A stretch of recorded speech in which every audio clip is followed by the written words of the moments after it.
The reason the book's called Goliaths Revenge is we're going to talk about an alternative ending, because the research we did over 18 months, what we found was some of the established large companies are actually running the Silicon Valley playbook for themselves. So let's start with this, the end of average.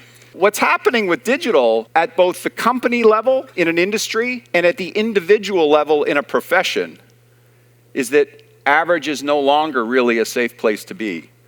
These companies were hopefully better than average, right? In their respective areas, they were seen as the leader of their category in retail. They had, what you might consider all the advantages. When you research what happened to all of these, was they all failed to build a kind of digital moat around their business. They failed to defend their castle by having a digital relationship with their customers that rivaled the in-store relationship with their customers. When they did their annual strategy offsite, when they did their annual retreat, you know who they benchmarked against? Other retailers. None of them figured out who the real competitor was in time. The real competitor was not Walmart or name your other retailer. The real competitor was the digital disruptor, Amazon, that was coming for them. They just didn't see it in time to act. This phenomena, what I call winner takes most. It's not winner takes all, but it's winner takes most in digital disruption. Half of the employment in the US is small and medium businesses. You think about those companies in retail, they've had a really tough time because they were all paranoid. They thought Walmart was going to come physically to their town. What happened was Amazon came virtually to their town and took the high margin customers away. They were left servicing the lower margin customers. This is kind of the Pac-Man chart, right? What's happening, if you think about it metaphorically, is digital technology is kind of consuming part of every industry, but not at the same pace in every industry. Financial services, what's happening is the parts that are being carved off are payments. So many of us now, you can use Apple Pay instead of maybe the traditional way you'd pay with a credit card. So Apple now is a competitor. It's playing for a part of the profit pool of the financial services industry.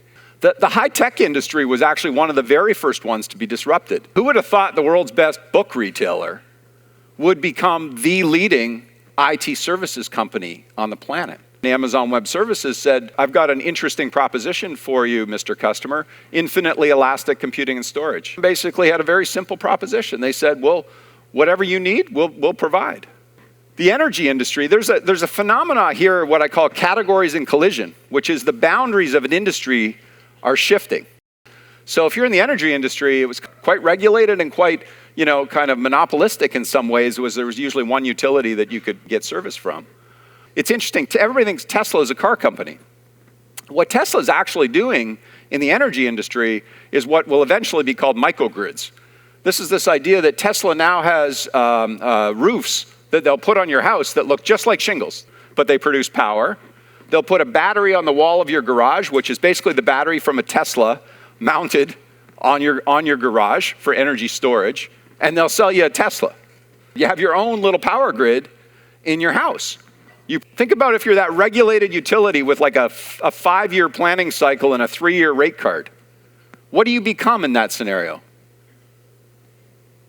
A source of backup power. It's a slow gradation. One customer at a time opts off the power grid for the majority of their power, and eventually you're left with a bunch of legacy assets that you can't deal with.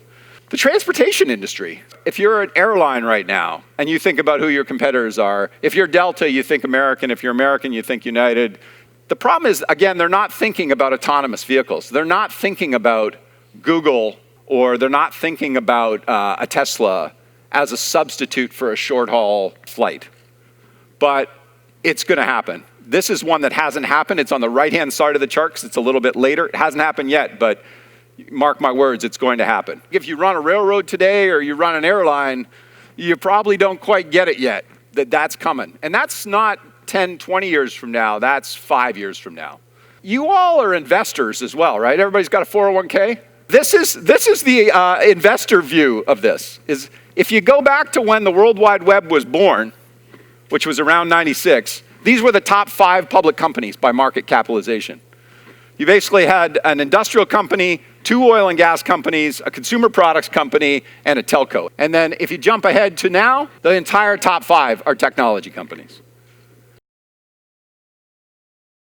The 6 rules. The 6 rules are nothing more than how do we get to the right-hand side of that after normal curve, right?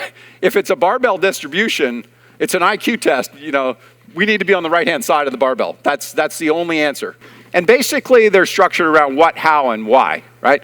What are we going to do with our digital strategy, which are what we call step change customer outcomes?